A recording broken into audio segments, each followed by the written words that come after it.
So I've been driving around Las Feliz, Highland Park, Eagle Rock. Sometimes I get on like the 134 and I look south and see all these beautiful houses on the hill. And there's just this pattern, of designs and colors. And so I'm kind of inspired by we're all living at home more than ever, spending all this time at home with each other. So I don't know if that has anything to do with it, but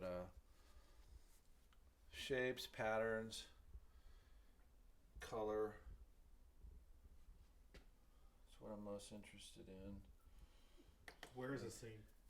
This scene is, I think it's Highland Park. I go around in my car and do sketches and take pictures of just random houses on a hill. I'm looking for a certain design or feature that really catches my eye. Purple for that. That's about right. I think Hockney's in here a little bit, and Fairfield Porter. Diebenkorn, of course, is always around. But Milton Avery has been somebody I've been looking at lately. So I was in Catalina recently, and I just love some of those little cottages down there. So that was fun. So tell me about your new art table. So I was visiting my brother Joe up in Grass Valley, Nevada City area, and we were doing some wood projects together. My older brother, who's kind of my art hero. So we were starting to use saws and glue and just getting excited about what we could build. So we built a couple tables. And so when I came back from that trip, I was inspired to build a new painting table, which I've needed for a long time. I've needed a bigger working space for mixing paint. This comes off. Let me show you how this works. So this is the palette, and just removes off screws like this. And there's 2 screw holes back there. And I put this in the refrigerator. So I put this in the refrigerator to keep the paint as open as possible, because I always want to work with open paint. I keep some cools up at the top that are tertiary colors. I keep my black in the corner here, a few mixed greens, and then these are my main colors. My wet brushes here, they catch on the bottom chicken wire, and as it goes down, I can put smaller brushes in, and then I can kind of see what's on them, which helps. Had a big mess of all my colors, and I finally decided to just separate them into basic major colors, and it's really done a world of good, because I didn't realize I had so many greens. I mean, every one of these is a different manufacturer. I had no idea I was obsessed with green like this, so I put it in here, and I'm like, well, what the hell is this, Oh, that's interesting. Maybe I gotta start using that. So I'm not one of these limited palette guys. I'm definitely not that.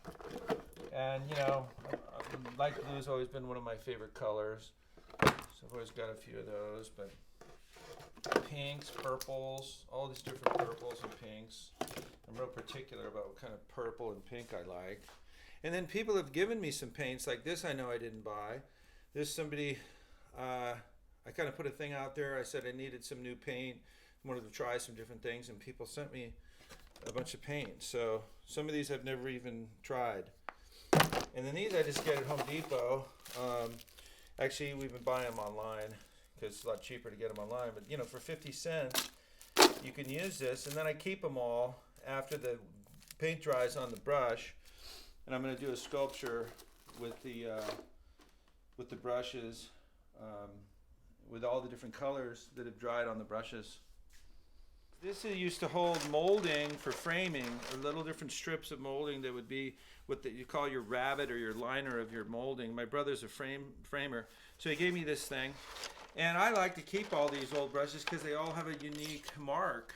Each one, you couldn't buy this. I mean, look at this mark. It's uneven, it's messed up, the edges, but it's perfect. You could use that for a really great edge that's,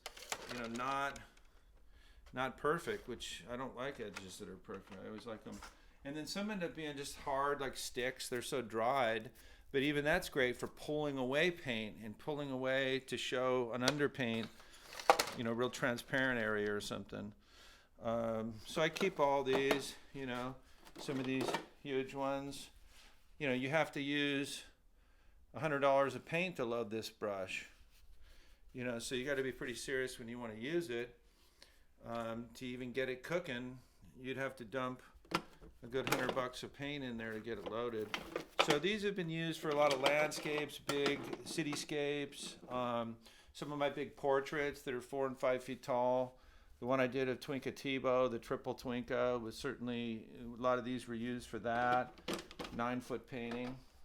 But I keep all my old brushes because they each have a unique story to tell. And a lot of times I've been painting with acrylic first, and I get a lot of strong color that might be underneath the oils, but it bleeds through, or there's previous campaigns you can see, or there's a certain ribbon like Tebow would do that just creates an excitement of one color against another to have maybe a complement right in the middle that's activating both sides of a passage.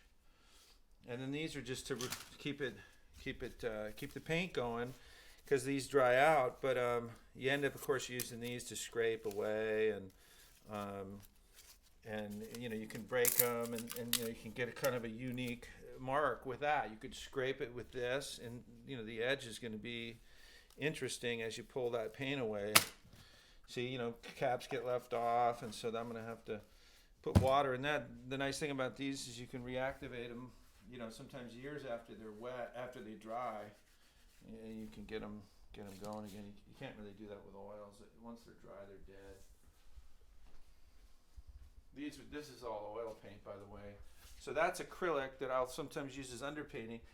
And as they say, if you're an art student and you don't know, you want to put your acrylic underneath the oil. You don't want to put acrylic on top of oil, because acrylic dries so much faster, and then you would be trapping oil paint underneath that would never dry if you put the oil underneath. So you always want to put the acrylic underneath and the oil on top, and then you can work as thick as you want, and your acrylic underneath will be fine. So none of these have acrylic in them, I don't think, any of these 4. This new series called the Melange series, and that's just. So this is an old bar stool that I turned into. I put a mannequin, or a dress form, you might say, an old dress form on this, and I screwed it to the bar stool. And then it's the perfect size to put t-shirts. So I buy these dollar t-shirts that are seconds. They're torn or they're no good. I get them in LA. And then I just use them for rags so that I don't have to hold something. I can just put it, wipe it off there. Because as you can see, I make a pretty good mess. And then I just put another t-shirt over it. I need to make another one because this is all bent now and it's crooked, and it would be better if it was sitting up straight. It's not rolling the way it should. It's been 6 or 7 years. I need to make a new one of those. I finally got all these organized, so I've been using these for a lot of years, but I would always have to find the color by looking at it. Now I just painted the handles. Finally figured that out after all these years. Anything to make things go faster, anything to expedite the process.